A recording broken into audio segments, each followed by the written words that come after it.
Bueno, boas tardes a todas e a todos. En primeiro lugar, darvos as gracias por estar esta tarde aquí con nós, por compartir o voso tempo. Como dixo Miguel Losada, por ser os nosos cómplices, é de valorar, especialmente sabendo que vides en calidade de cómplices e que aquí na mesa hai un xuiz, está o xuiz Vázquez Taín, así que é especialmente de valorar. Hoxe, ademais de cómplices, pois teño aquí a miña dereita a Miquel Santiago, un autor de varios crimes, bueno, polo menos literalmente ou literariamente falando, eso espero, polo menos, senón non estaría eu aquí tan tranquila. Nada, o que vos podo contar un pouco... Hai tú saber o dos crímenes. Xa, bueno, coméntame Vicente que o dos crímenes deixo aí un pouco no aire, pero esperemos que non, non? O que vos podo contar un pouco de Miquel é que é escritor, é moitas máis cousas, é músico, foi informático tamén nunha época da súa vida. Bueno, por riba de todo, eu creo que é boa xente, ou polo menos pareceo. El comezou a súa andanza no que na literatura, pois, autopublicando, foi un pouco un visionario, porque xa fai moitos anos, el autopublicaba pois, as súas obras en internet, tamén en formato e-book. A última obra que el ten é unha triloxía moi interesante, que é a de Yumbe. O primeiro dos libros é El mentiroso, sigue En plena noche, e o último é... Recórdame, Miquel, como era o último? Entre los muertos. Entre los muertos, efectivamente, sí. Estabas atento. Sí. Son libros que a min personalmente creo que enganchan, dese tipo de libros que ademais eu personalmente cando rematei tes esa adicción, ese enganche que comezas a ler tan rápido porque necesitas saber o final que cando chegas á última páxina e levantas a vista do libro estás hasta como mareada, ¿no? Esa sensación de mareo. Bueno, podería contarvos moitas máis cousas de Miquel, pero o certo é que se entrades na Wikipedia, pois teredes a súa biografía e demais. El naceu en Portugalete, vive actualmente en Bilbao. O que vos podo contar un pouco máis alá, porque tiven a sorte de ter xa algunhas conversas e algunhas risas tamén con el, é que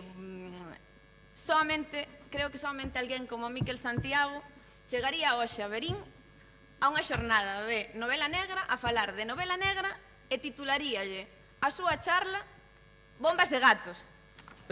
Bombas e gatos, así, porque sí.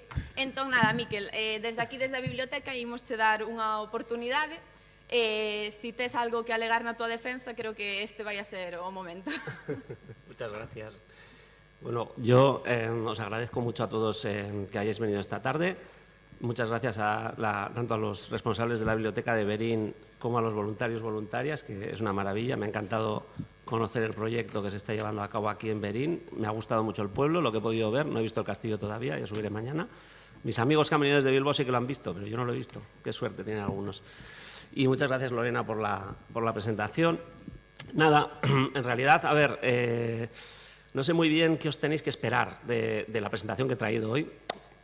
Porque yo cuando hablé con Vicente hace unos meses, dijo, danos una conferencia que tenga un gran título, que no, dice que no, pero yo tengo grabado todo, Vicente. Y entonces dije, bueno, un título, y se me ocurrió esto de las gatas y las bombas, y después tuve que pensar qué iba a hacer, ¿no? A raíz de esto, construir la novela desde el tejado. Bueno, pues yo, bueno, aquí esto es por si acaso a Lorena se le escapaba algún dato. Está todo pensado. Está todo pensado. Este soy yo, este chico que está aquí sin maquillaje ni nada. Tengo 7 novelas, tengo la trilogía de Yumbe, tengo 4 novelas iniciales, desde 2014 llevo publicando, y anteriormente, efectivamente, empecé autopublicándome y hacía relatos. Me he sentido muy identificado con muchas cosas que ha dicho Sara ahora de cómo se siente ella después de la primera novela. También, Sara, tenemos una coincidencia en que tú has utilizado Pontebella y he utilizado el Yumbe, que es realmente el alter ego de Mundaka, de un pueblo real. Yo también necesité con el Yumbe hacer esta especie de doble, ¿no? Más plástico que me permitiese quizá alterar un poquito la orografía, la geografía de ese pueblito de la costa de Vizcaya para mis crímenes, para las últimas 3 novelas del Yumbe. Entonces, bueno, esto en lo respectivo a mi obra, pero hoy no he venido a hablar de mi obra, en realidad, porque he venido aquí a daros una charla o charla barra chapa, un poco técnica. No sé, yo creo que voy a muchos festivales de novela negra y me gusta que también haya un contenido un poco más técnico, que hablemos un poco de los entresijos de la creación o de lo que es el storytelling, lo que es la narrativa general. Yo he trabajado en novelas, también he escrito guiones para series y he hecho relato. Y bueno, pues no es una clase magistral ni mucho menos, es una opinión, es una especie de pequeña reflexión que os quería transmitir hoy con una primera diapositiva, que es, ¿qué película es esta, por favor? Habéis sonado como... Pinocho. ¿Alguien lo puede decir así con un poquito? ¿Alguien que despunte con su voz? Claro, es Tiburón, es una de mis pelis favoritas, Pinocho también. Entonces, esta es una primera pregunta que me he hecho siempre, ¿no? sobre las historias. Yo ya me sé el final de Tiburón. La he visto, yo creo que la veo una vez todos los años y tengo 29 años. Entonces, la he visto un montón de veces. ¿Por qué la sigo viendo? ¿Por qué seguís viendo una película que os gusta una y otra vez si ya sabéis cómo acaba? La habéis gastado, la habéis consumido, ¿no? Es como que habéis quemado el cartucho. ¿Por qué seguís viendo? Entonces, la respuesta está aquí. Es una pregunta que casi la respondo, ¿no? Porque yo considero que los relatos, entre otras muchas cosas, nos sirven para entrenar emociones. Nos gusta estar dentro del relato, porque el relato nos hace sentir una serie de cosas o mueve unos mecanismos en nuestra cabeza que nos agrada, nos atrae, ¿no? Cuando estábamos hablando antes en la pandemia, ha mencionado Sara la pandemia fue la gran demostración de lo importante que es el arte, el relato, el entretenimiento, ¿no? Todo el mundo recurrió ¿a qué? Pues a los libros, a Netflix, a Amazon, a lo que sea, películas, nos acompañaron, ¿no? Amenizaron nuestra vida, hicieron nuestra vida mejor, ¿no? Una pequeña reivindicación también de lo que es el arte. Y esta diapositiva la he puesto esta mañana, no estaba en la original, en la presentación original, porque ayer estuve escuchando la mesa redonda con Losada, con el antropólogo, y dijo una cosa, se lo he dicho esta mañana, estaba Pedro Feijóo, estaba Losada, tú también estabais hablando de... Y Losada dijo una cosa, dije, es verdad, la historia, el relato, es algo que es la manera más fácil de transmitir nada, ¿no? De hecho, vivimos rodeados de historias, todo es una historia, desde las noticias de la televisión hasta incluso el prospecto o los ingredientes de las galletas, ¿no? Realmente es una historia muy aburrida, los ingredientes de las galletas, mal estructurada, no tiene un buen final, pero nos están contando algo, tiene un orden, tiene una secuencia, ¿no? Entonces yo he puesto lo de los mamuts. Reconozco que quizá anoche me parecía mejor idea que ahora mismo que estoy aquí en el teatro contándolo, pero espera. Entonces dije, esto del antropólogo también me inspiró, dije, ¿cómo empezó esto de contar un cuento, ¿no? Entonces me imaginaba como a una tribu de estas que cazaban mamuts antiguamente y pues estos se iban, estas cuadrillas de 10 o 17 personas, no sé cuántos eran, se iban durante semanas a cazar el mamut y volvían con el mamut o no, porque no volvían, desaparecieron, eso no lo pueden contar. Pero regresaban y entonces la gente del pueblo, yo me imagino, que cuéntanos cómo ha sido, ¿no? Y entonces yo creo que siempre había alguien que lo contaba mejor que los demás. Porque puedes contar lo del mamut como los ingredientes de las galletas. Bueno, fuimos, encontramos al mamut, lo matamos, lo hemos traído. Vale. Pero yo creo que siempre había alguien que le daba ese toque especial a la narrativa, ¿no? Sabía alargar los momentos de tensión, estábamos detrás de las plantas, vimos al mamut, era mucho más grande que nosotros. Teníamos miedo. O el enigma de cómo encontrar al mamut, ¿no? Seguimos las huellas, yo vi el olor o vi los pájaros y utilizamos nuestra inteligencia para encontrar al mamut. Y entonces me imagino al pueblo escuchando esto. Creo que el tío que contaba bien las historias no era el que lo cazaba, eso es una teoría también, creo que es el que se quedaba como atrás. De hecho lo llevaban porque era el hermano pequeño de... Pero era el que contaba bien la historia, ¿no? Y entonces hoy os voy a hablar un poco de esto, de lo que yo considero en el mundo del thriller, de la novela negra, de la clave negra, ¿no? Que yo llamo en general, algunos de los secretos de contar bien una historia, ¿no?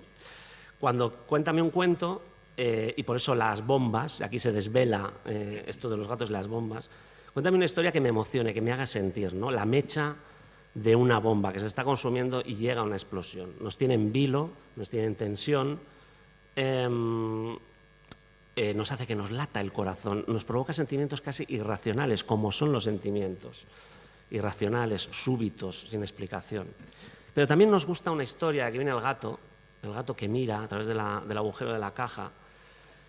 Nos gusta participar, pensar, que nos haga a nosotros también, de alguna manera, vivirlo a nivel intelectual, ¿no? Estamos allí, el enigma, y además nos informa, que es lo que decía Losada ayer, la historia también...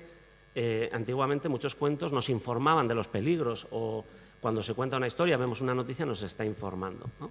Yo creo que en el mundo de la ficción seguimos manteniendo ese valor informativo. Me imagino que las novelas que escribe aquí nuestro colega juez tienen mucho de información de su mundo, que nos lo trae a los lectores, o de una forense, nos informan, pero además nos hacen jugar un juego, nos distraen intelectualmente, nos hacen imaginar, ¿no? Entonces, Gatos y bombas, ¿qué os parece? No era un farol, hay gatos y bombas. ¿Ya me puedo ir? Ya te puedes marchar, No, Miquel, ya. Sí. Vamos, con lo que has bebido, Te quedas un poquito.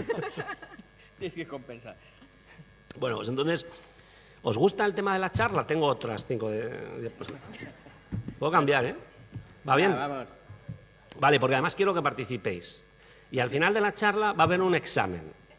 Tipo test. Tipo test. Una pregunta. El que la acierte está invitado a un chuletón en Bilbao No. con Galder y Florín, que son mis comparseros aquí que han venido, y nos vamos de comida. No, si lo hacemos al revés. Si no nos gusta, mañana, que es el viernes faroleiro, te llenamos de fariñeira o algo así. ¿No es así? Bueno, va a salir caro esta Te va a bromita. salir caro. Me va a salir más cara la bromita. Ahora te vas a estimular, ya verás. Me va a estimular.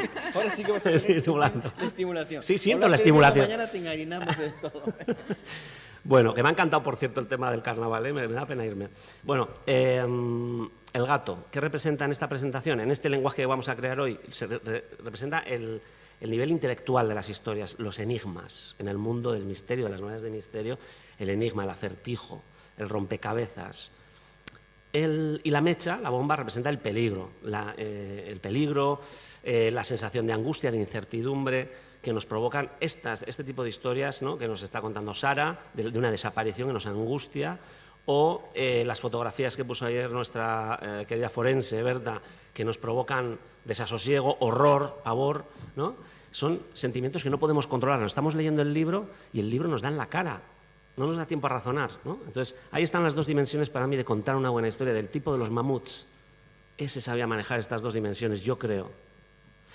Hitchcock, un tipo que hacía películas, no sé si conocéis, decía que un misterio es un proceso intelectual, como un whodunit, que es quien lo hizo, una novela de la Agatha Christie, ¿no?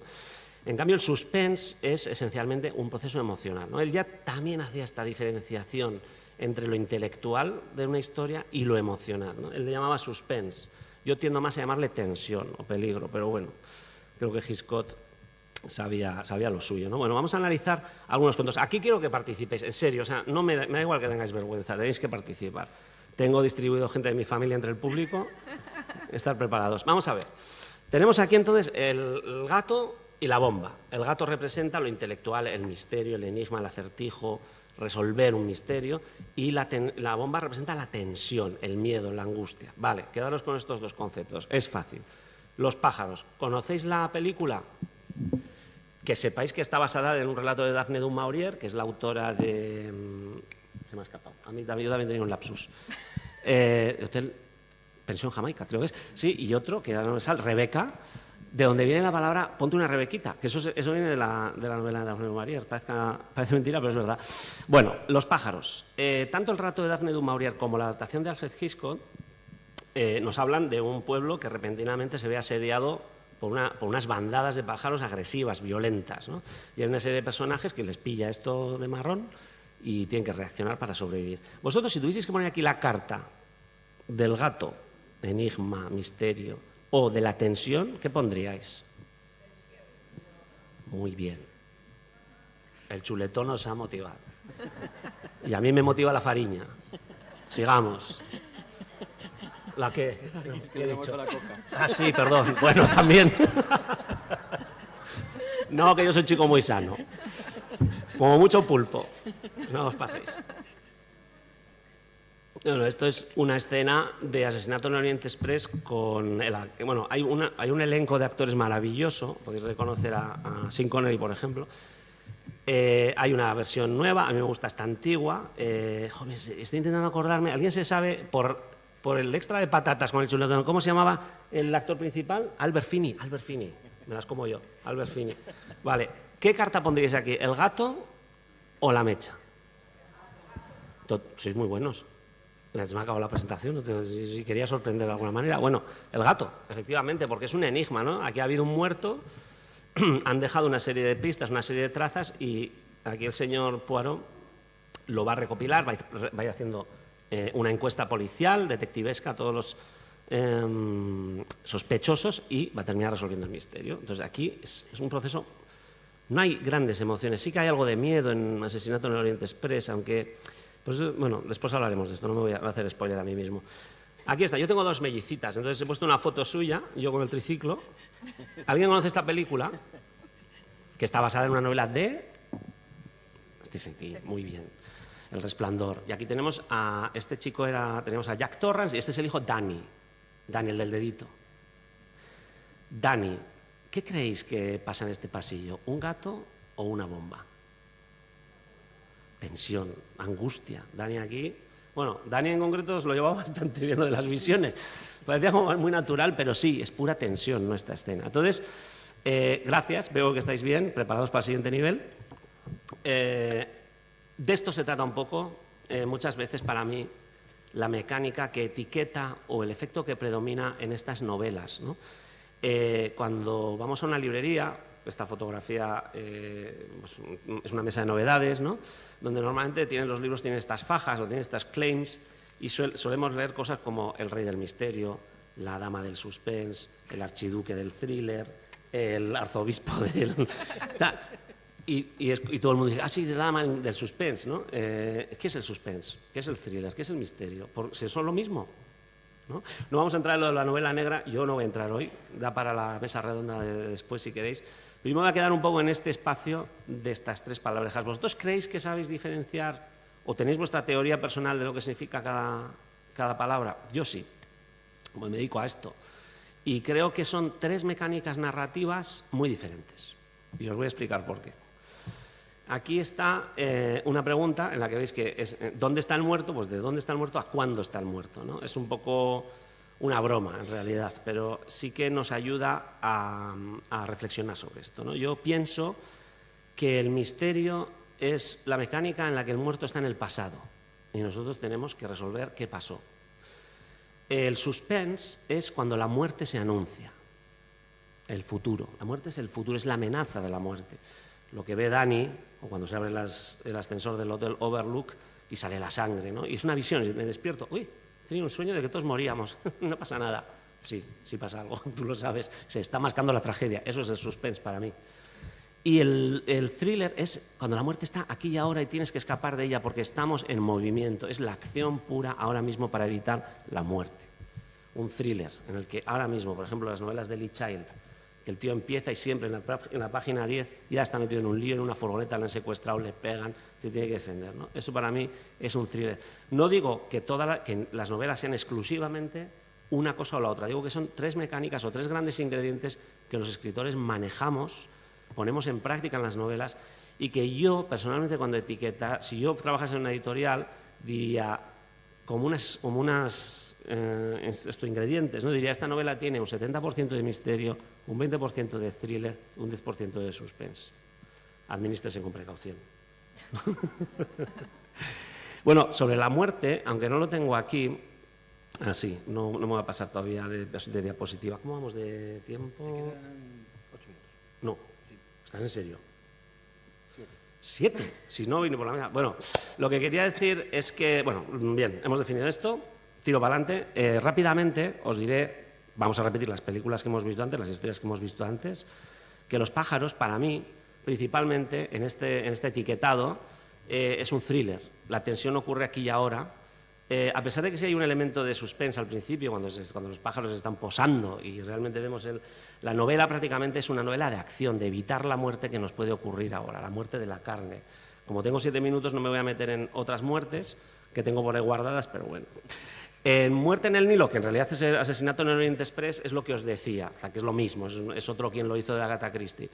El muerto está en el pasado, con lo cual lo que ocurre en la novela es que tenemos que resolver quién mató a ese chico. Entonces, no hay mucha tensión, lo puede resolver cualquiera, así como, por ejemplo, en una novela de thriller, en una mecánica de acción, el personaje sí que tiene que ser algo físico, tiene que ser habilidoso, casi tiene que ser un Ulises, ¿no?, que va pasando pruebas. Un misterio lo puede resolver la señorita Marple en su casa cosiendo con sus agujas, ¿no?, porque solo tienes que pensar, solo tienes que ser un gato. En cambio, en El Resplandor, Lo que pasa es que se está mascando la tragedia a través de las premoniciones, las visiones, el simbolismo de toda la historia. Vemos durante casi el 70% del libro, y en la película más o menos lo mismo, cómo se está preparando una acción violenta que va a acabar con la familia de Jack Torrance, ¿no? Pero está para ocurrir en el futuro. Y estas tres formas de llevar la tensión, de llevar la intelectualidad o los sentimientos en una novela, definen un poco qué predomina en esa novela. Vale, como tengo muy poco tiempo, ¿cuánto me queda? Exactamente ya 5, ¿verdad? Esto baja, ¿cómo que rápido baja? Pues este es un poco el resumen de lo que os he planteado hasta aquí. Tengo muchísimo más material porque me he pasado haciendo diapositivas, pero voy a saltar directamente al examen. ¿Estáis preparados y preparadas? Vale. Teniendo este esquema aquí delante, y voy a saltar un montón de diapositivas, no os preocupéis, no pasa nada. Bien. Teniendo este esquema adelante, Caperucita Roja, todo el mundo lo conoce. ¿Diríais, si tuvieseis que etiquetar este libro, que es principalmente suspense, principalmente thriller o principalmente misterio? Os dejo pensar. Todo el mundo. ¿Quién levanta la mano por el suspense? Bien. ¿Cuántos chuletones? ¿Quién levanta la mano por el misterio? Tenemos un par. ¿Y quién levanta la mano por el thriller? También, mucho thriller. Bravo, bravo, bravo. Todo el mundo quiere un chuletón, se ve. Bueno, pues nada. Vamos a ver quién ha ganado, ¿vale? Después apunto los nombres, los DNIs y pues pediremos presupuesto al Ayuntamiento de Bilbao. No pasa nada. Caperucita Roja, para mí, principalmente, el gran efecto es el suspense. Porque aquí, a través de una mecánica de dos voces, de una voz narrativa omnipresente, que es el narrador a la antigua, vamos enterándonos de que el lobo le espera a Caperucita, nos estamos anticipando a algo que se está preparando para ser, al final del cuento, violento, ¿no? Pero mientras tanto, lo que estamos es viendo como el lobo, muy listo, la engaña. Entonces, este lobo se ha metido en la casa de la abuela y va Caperucita y no se entera y ya me toca la puerta. Vale, para nota. ¿Cómo contaríais Caperucita Roja si quisierais que fuese un misterio? ¿Alguno de vosotros dos aquí? Muy bueno. No, yo te lo digo, pero lo tienes que decir si quieres el chuletón. El chuletón se está jugando. Aparece el cadáver de la abuela. Caperucita no se sabe dónde está y tenemos que averiguar que es que el leñador la rescató y la está guardando para que no haya otro lobo que se la lleve. Bueno, un aplauso, se ha ganado. Yo creo que se ha ganado el chuletón en Bilbao. El otro chuletón.